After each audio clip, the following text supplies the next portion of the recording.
On my YouTube channel सरकारी भारत। दोस्तों, सबसे पहले तो आप सभी को बहुत बहुत धन्यवाद जो कि आप सभी का इतना प्यार मिल रहा है।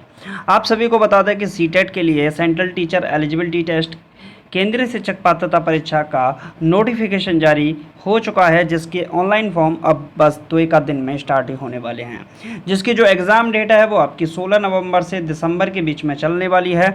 तो केंद्रीय शिक्षक पात्रता परीक्षा सेंट्रल टीचर एलिजिबिलिटी टेस्ट के लिए अगर आप लोग भी तैयारी कर रहे हैं, और मैथ्स के लिए तो ये मान लीजिए हमने प्रण ले रखा है कि आपके मैथ्स में से 30 नंबर लाने का प्रण है। हमारा वादा है रहा आपसे कि अगर आप इन वीडियोस को कम्प्लीटली देखोगे तो आपके 30 आउट ऑफ 30 मार्क्स ही आएंगे, एक नंबर भी कटने वाला नहीं है।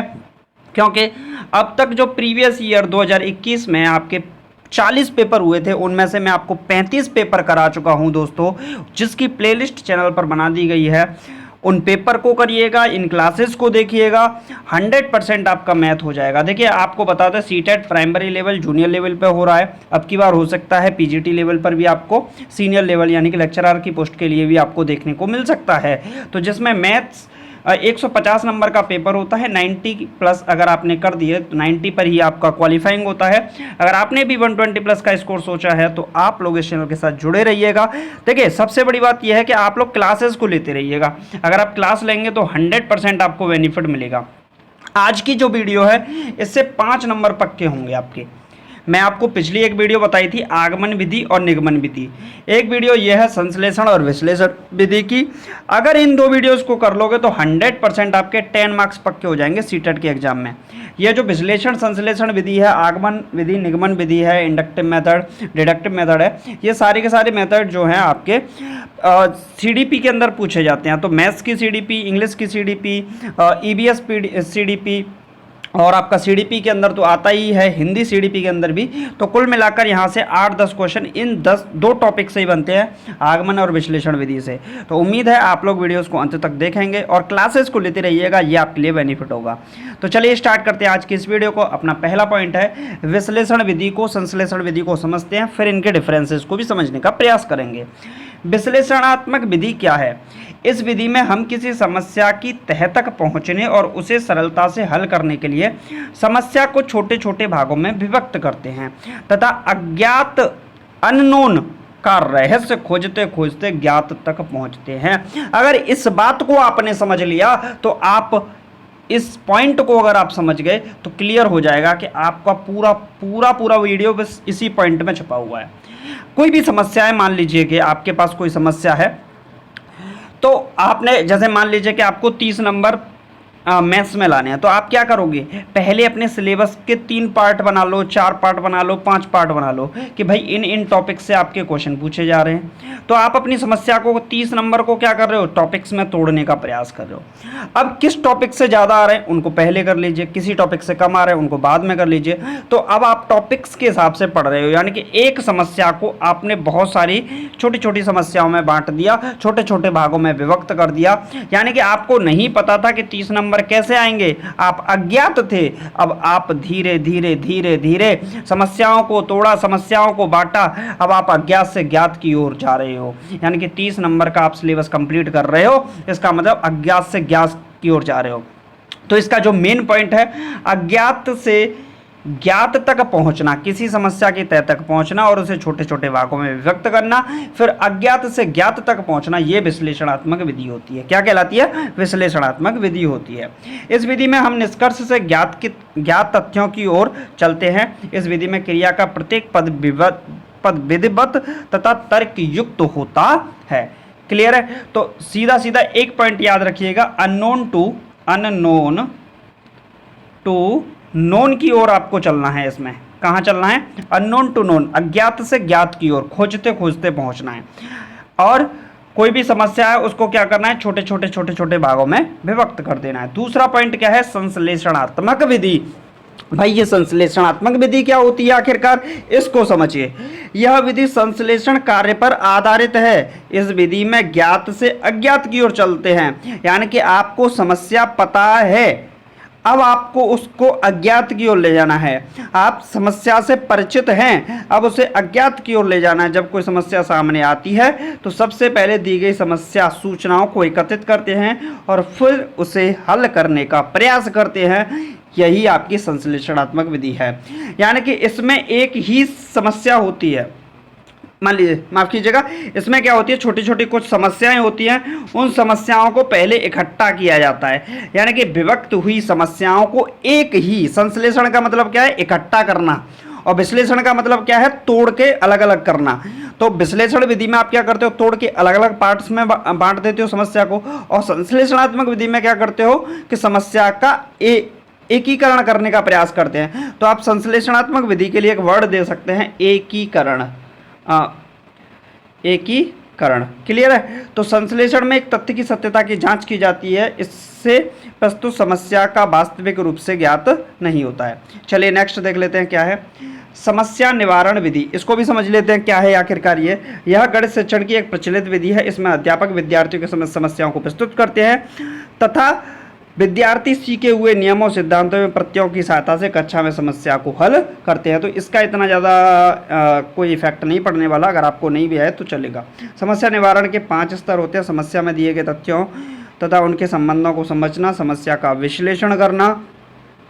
नेक्स्ट है संभावित हल खोजना, हल को प्राप्त करने के लिए गणना करना, समस्या का हल ज्ञात करना एवं पुनः जांच करना। समस्या की भाषा सरल, सहज और सुगम होनी चाहिए ताकि समस्या विद्यार्थियों की समझ में आ सके। समस्या का निर्माण विद्यार्थियों की रुचियों, मानसिक स्तर एवं आयु को ध्यान में रखकर किया जाना चाहिए। विशेषताएं क्या है, विद्यार्थी समस्याओं को हल करके शिक्षण अधिगम करते हैं, जिससे उनमें आत्मविश्वास एवं आत्मनिर्भरता का विकास होता है।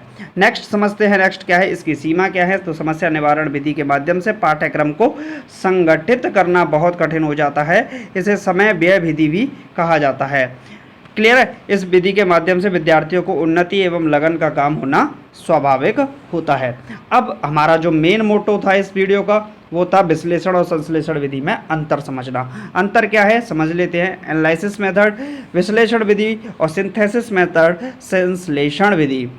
इस विधि में हम अज्ञात या अभीष्ट से प्रारंभ करके ज्ञात या दिए हुए तथ्यों की ओर अग्रसर होते हैं, यानी कि अननोन टू नोन चलते हैं, और इसमें कहाँ चलते हैं, नोन टू अननोन करते हैं। इसमें समस्या को बांट देते हैं और इसमें समस्याओं को इकट्ठा करते हैं। क्लियर है। तो ये एकीकरण का पार्ट हो जाएगा संश्लेषण, और ये क्या करता है, एकीकरण का विखंडन करता है विश्लेषण। क्लियर है। नेक्स्ट पॉइंट देखते हैं। इसमें समस्या को समझने तथा हल करने के लिए उसे छोटे छोटे भागों में विभक्त करते हैं। छोटे छोटे पार्ट्स में आप क्या कर दोगे, विभक्त कर दोगे। इसे पूर्व ज्ञात तथ्यों को एकत्रित करके परिणाम तक पहुंचते हैं। यह एक सुनिश्चित विचार प्रक्रिया, कैसी प्रक्रिया, सुनिश्चित विचार प्रक्रिया है। यह विचार प्रक्रिया का परिणाम और निष्कर्ष मात्र है। इसमें विद्यार्थी को तर्क द्वारा निर्णय लेने के अवसर मिलते हैं।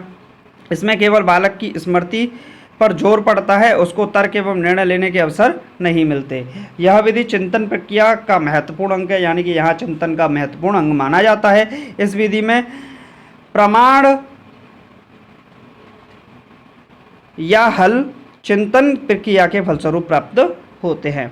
नेक्स्ट क्या है, विद्यार्थियों को नवीन ज्ञान प्राप्त करने के अवसर मिलते हैं। इसमें क्या होता है, नवीन ज्ञान को प्राप्त करने के अवसर किसको मिलते हैं, विद्यार्थियों को मिलते हैं, यानी कि नवीन खोज का अवसर मिलता है। वो एक खोजी की तरह कार्य करते हैं। जिस चीज़ के बारे में वो अननोन है उससे वो नोन की ओर चलते हैं, यानी कि वो एग्जाम्पल टू रूल की ओर चलते हैं, यानी कि रूल बनाने की प्रयास करते हैं। तो वो एक खोजी का काम करते हैं, एक अन्वेषणकर्ता का काम करते हैं।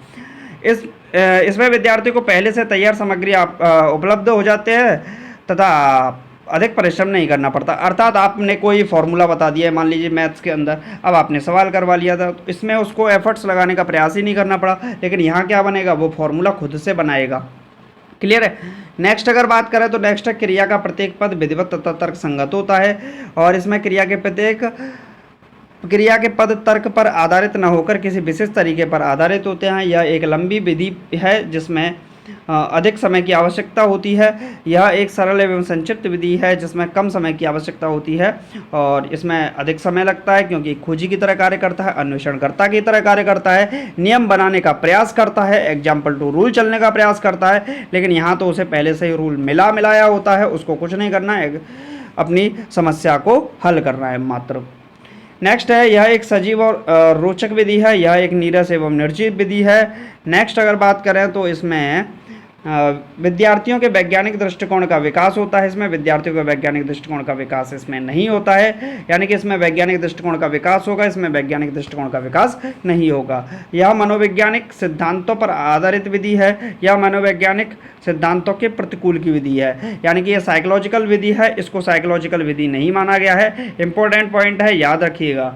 यह विधि अनुसंधानात्मक दृष्टिकोण पर आधारित है और इसमें आगमन क्रिया का प्रयोग होता है। यह अनुकरण दृष्टिकोण पर आधारित है और इसमें निगमन प्रक्रिया का प्रयोग होता है, यानी कि यहाँ पर आपको रूल बनाना पड़ता है और यहाँ रूल दिया होता है पहले से। क्लियर है? तो यहाँ पर आप अनुसंधान करते हैं चीज़ों का, लेकिन यहाँ पर सिर्फ आप अनुकरण करते हैं। नेक्स्ट है, इस विधि द्वारा विद्यार्थी शीघ्रता से गणितीय यह समस्या हल करना नहीं सीख सकते और इसमें गणितीय समस्याओं को शीघ्र, स्पष्टता एवं स्वच्छता से हल करने की एक उपयुक्त विधि इसको माना गया है। नेक्स्ट है, इस विधि के अंतर्गत अध्यापक एवं विद्यार्थी के परस्पर संबंध प्रगाढ़ होने की संभावना होती है। इस प्रक्रिया के अंतर्गत विद्यार्थियों तथा अध्यापकों में अधिक संपर्क नहीं हो पाता है, क्योंकि यहाँ पर उनके बीच में कन्वर्जेशन चलता है, लेकिन यहाँ कोई भी कन्वर्जेशन नहीं चलता है। क्लियर है? नेक्स्ट पॉइंट क्या है, इस विधि में विद्यार्थी अपनी योग्यता अनुसार स्वयं के द्वारा ज्ञान प्राप्त करते हैं, जिसमें उनमें आत्मनिर्भर एवं आत्मविश्वास का संचार होता है, क्योंकि खुद से नियम बनाने का प्रयास करते हैं, अज्ञात से ज्ञात की ओर चलते हैं। लेकिन यहाँ वो एक नीरस की तरह खोज निकालने का अवसर नहीं दिया जाता है, उनको एक रूल बता दिया जाता है, उसी पर वो अनुकरण करने का प्रयास, इमिटेट करने का प्रयास करते हैं।